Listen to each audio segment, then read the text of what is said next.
Okay, Dr. Michael Bregy, welcome. Thank you, Josh.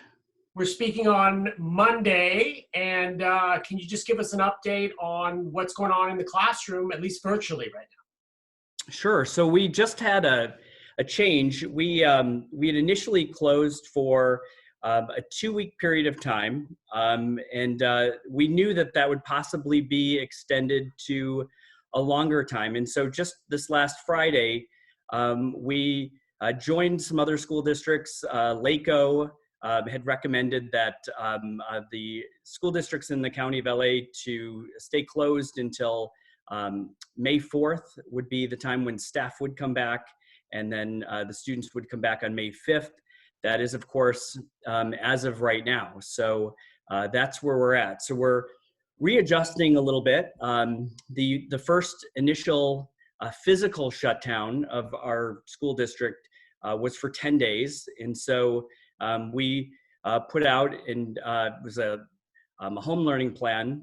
And then now that we are extended for, much further into the future, 5 weeks or even beyond, we've had to readjust what that plan looks like. So we've just sent out that information, and we're all kind of adjusting to what this could look like. Right. For a long-term basis. Right. And let me ask you this. You've been a superintendent in several districts. You've been an educator for many years. You've never had to deal with anything like this, correct?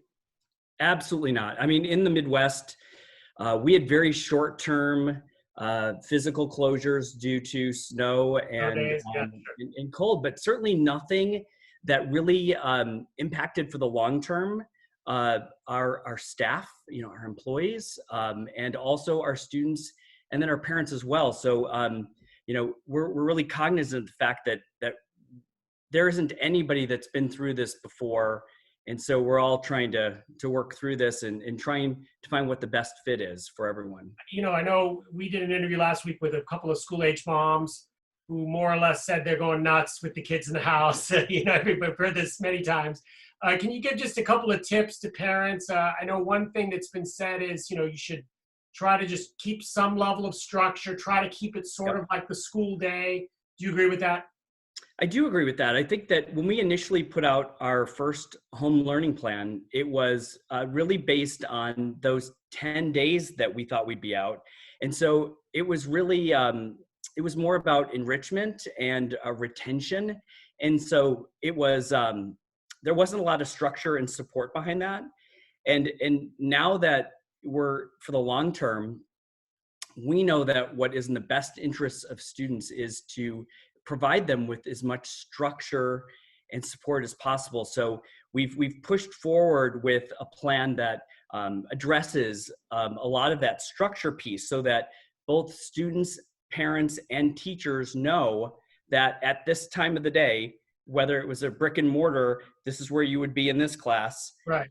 This is when you're, so that parents can and students know that, I am in algebra, every day at this time. So we've provided that type of structure going forward. Spoken like a former math teacher there. Yes, of course. Of course I chose math, of course. You do what you know, as they say. Yeah, okay, so that's true.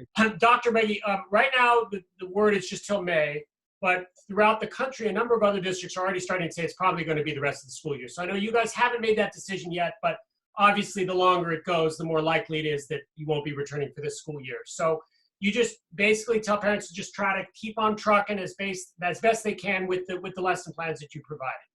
Yes, I think that what we've done differently this time, rather than our initial 2 weeks, is that we're putting something into place where that structure is so important. So this will now be a plan that we can rely on for the next 5 weeks, or it could be until the 1st of June when we finish the year out. We're just not sure, but we wanted to put in place that structure right away because it's now the long term. We were one of the first Southern California school districts to say that we were going to physically shut down. And so we weren't really sure where that was going to go that first 10 days, but now we have a pretty good idea of where it's going to go. Right. And now with that structure, we're providing more than just enrichment, more than just retention. We have a responsibility at this point to ensure that, these are students that are going to be moving on to the next grade level or Right. to the next course.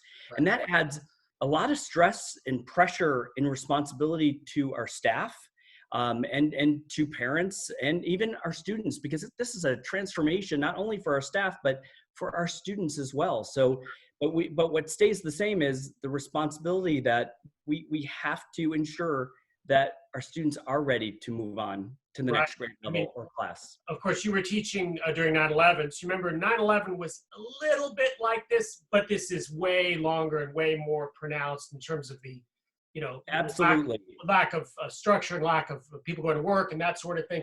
9/11 was more of a couple of days, a couple of weeks. People were sad, people were readjusting, but it wasn't anything on par with this.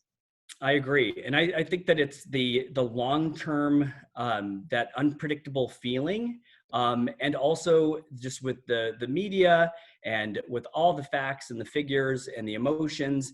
And I think that with 9/11, it was, it wasn't so restricting. It was the worst time in my lifetime for Right. sure, but it was you had to start to deal with, and you weren't so like constricted, and restricted in what you're doing. And I think that this is not only long term, but it's really the limitations involved are different here. Couple more questions for you, then we're gonna let you go. But your district staff is available via email if parents have questions, or tell us a little bit about how people can reach the district office right Absolutely. I mean, we're taking some turns going into the district office. Today is my day where I'm all remote, but some days we do go into the district office, but it's physically closed. But we are always available by email.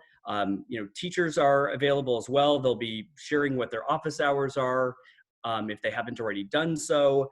But we're always available. Email is the best way to get a hold of us, but we're doing everything remotely, everything from our board meetings to, all morning long, I've been in remote meetings. So really, we've taken the brick and mortar away, but all the work continues. Amazing work that's happening from our teachers, that transformation, some of the lesson plans, just absolutely incredible. A lot of great things are happening. And a lot of creative teaching going on too that we haven't seen because again, the factors going on right now. Let me ask you though, the BHEA, the teachers union, sent out a fairly critical blast that was basically attacking the district's response, saying you guys didn't know whether you were using Zoom or Google Hangout, etc. Did you want to address that real fast? Sure. I think that, we all share that we want to provide what's best for our students. And there are different ways to get there. We support Google Hangout and Google Suite, but we've never said that you can't do this or you can't do that with like Zoom, for example. Which we're using right now, by the way, to do this broadcast. But go right, ahead. which is great, and it's super easy. In fact, this is such an opportunity for us. We haven't used Zoom in the past, and it's just such a great opportunity for us to evaluate both and see which one do we like better? Which one is going to be a better product for us going forward? And so I'm encouraging our staff to try both with students to see which they prefer. And what a great way to find out from people that are actually using this technology, what we should do going forward. Because I think that there's some benefits to both, and I'd love to know what they are. So this is just such a great opportunity for us to try new things and then come back and find out what's going to work for us in the future. Right. And we know we can always count on you to talk to us, and we appreciate that. Last 100%. question. A lot of parents are struggling with what do they tell their kids about what's going on, particularly those who have very little kids. What advice do you give to parents about how do they answer questions from their students? Why aren't they going to school? Why aren't they going to grandma's house? That sort of thing. Yep. How do you suggest parents address that? I think what's most important is to be realistic about that. There are some people that are getting sick. And I think that, kids pick up a lot more than we think that they do. Letting kids know that they're safe and that we're providing the most safe environment for them.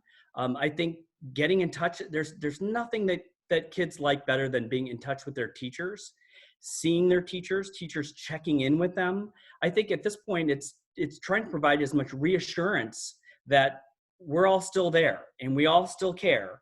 And so the more that our students, especially our younger students, are able to see not only their family, but their friends with this type of technology, their teachers, everybody assuring that our kids are okay and that they're doing the right thing by staying inside. I Right. think that that honest approach is the best way to go. That's the way to go. All right, Dr. Michael Bregy, thank you so much. No problem, Josh. Thank you. Stay safe. Okay, yeah. Thanks.